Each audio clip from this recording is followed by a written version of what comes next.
Hey, what is up guys, I'm KBHD here, and today at the Apple event, I got to see the new iPhones, the iPhone 6s and the iPhone 6s Plus. They're both coming out in late September for the same price as the current iPhones were when they launched, so of course, I took a good hard look. Now, as expected, the design of the 6s is pretty much the same as the 6. In fact, the only way you'll be able to tell you have the 6s is by that little S badge on the back. Of course, also if you have the new rose gold color, which to my eye is really more of like a pale pink. But yeah, other than that, from top to bottom, all the way around the outside of this phone, it's the same phone. Although the new 6s Plus is actually a little bit heavier in the hand than the current 6 Plus, and I think we can thank Bendgate for that, since Apple is now using a 7000 series aluminum alloy to strengthen the body, but it's only a couple extra grams. So there are three main improvements to know about in the new iPhone: new specs, new cameras, and new display. So the spec bump is in the processing really. So the 6s is rocking a new Apple A9 chip, which is supposedly nearly twice as fast in the CPU and GPU performance, but that's really the only spec difference that they told us about. As far as I know, it's still 1GB of RAM, still the same non-removable battery, and still starting at 16 gigs of non-expandable storage. So everything else stayed the same, it's just adding the new A9. And the camera in the iPhone is really a bump that got me interested in it a lot. So before, the iPhone had an 8 megapixel camera, as we all know. This new iPhone is rocking a 12 megapixel sensor, which is awesome for a couple reasons. One, that means the photos will be even crispier, and if the demo photos from the events are any indication, we may have a new #1 best smartphone camera.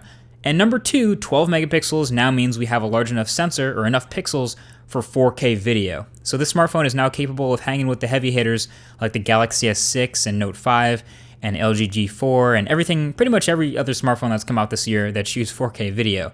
Plus the 6s also has optical image stabilization that now works during video as well. So I'm really looking forward to testing this camera a lot more. And as a bonus, the front-facing camera also got a nice little bump up to 5 megapixels, and it now uses the display as a dual-tone flash, according to the ambient light. Smart. And with these new iPhones, you can now turn on something called Live Photo, which will capture 1.5 seconds before and after you snap the photo, which is pretty neat. And you can view the live photo by pressing down on the photo in the gallery, which brings us to our third and final major change, and that's 3D touch.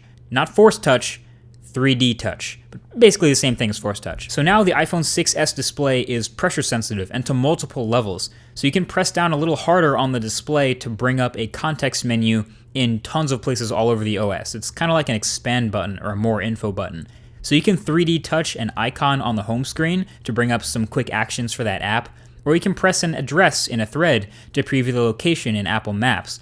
Or you can press a thread in a messaging app itself to preview what's in that thread. And with all these previews, if you like what you see, then you can press even harder to fully expand and bring yourself into it.